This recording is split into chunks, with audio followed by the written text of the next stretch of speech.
the antecedent is true. The implication is to assume that the antecedent is true. Prove that the consequent is true. Prove that the consequent is true. Then R implies yes is true from the premises alone, which is called as Cse A the group addition. Okay. That's what I am going to do in this one. Take out the solution. It is enough. It is enough to include. It is enough to include capital R as an. It is enough to include capital R as an additional premise. Capital R as an additional premise. Capital R as an additional premise. And derive yes. And derive yes.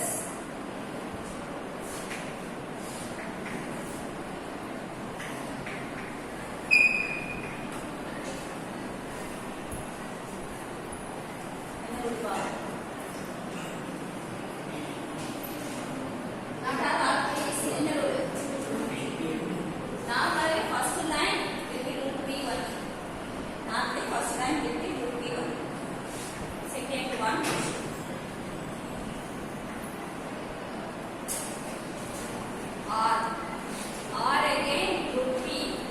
It's not given directly, we have assumed that it is additional premise. That is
underline.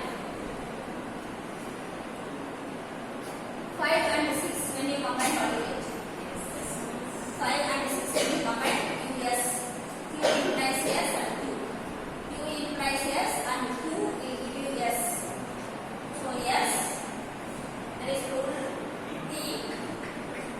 From 5 comma 6, the reason is again modus ponens. The reason is again modus ponens. Second, from 1 to 4, 6, 8 to 9. Now we have derived yes, assuming R. So what does rule CP says? R implies yes can be implied from the premises alone. So this will give you R implies yes by applying rule CP. We have derived yes assuming R. We have derived yes assuming R. So R implies yes alone could be derived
Rule P is addition purpose.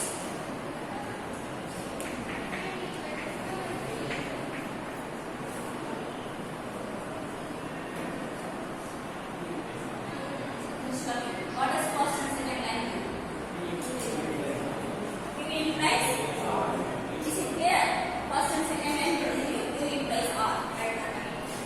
Q implies R. Rule P. From first and second line, reason is modus ponens. We are making use of modus ponens. Now let me introduce the rule P. Q implies R implies yes.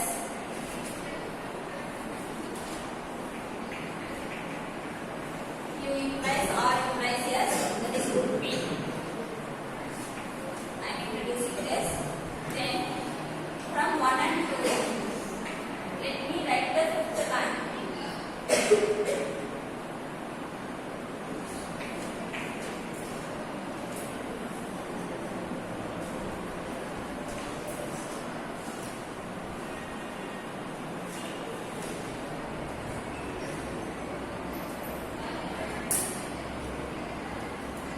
But listen now.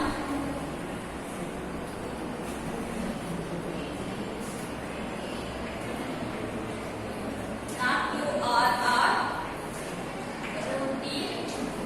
From the third line, you copy this and make it distribution.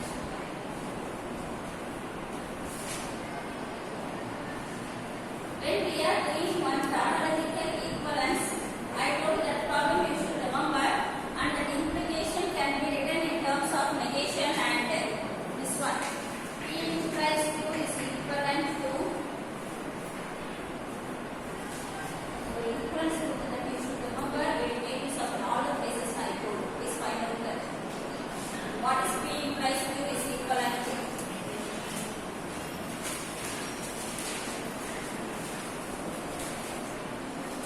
Problem number in the beginning itself.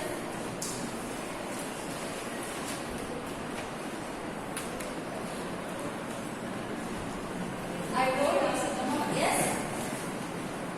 P negation now. Problem number now. Problem number 5. Ma, all of you think that problem number 5. What have you done there? One tautological equivalence we done, and I told you to remember that formula. Take problem number 5 all of you. What have you written there? P implies Q and not P or Q or comma.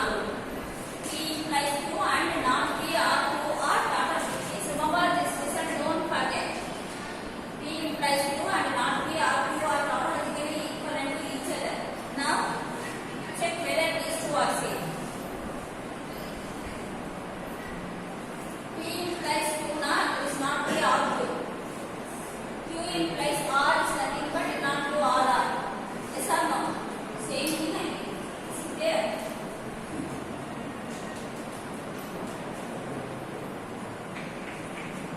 Fourth one, sixth line. Just a minute, listen all of you. You can copy later in this lesson. P implies Q is not P or Q. Q implies R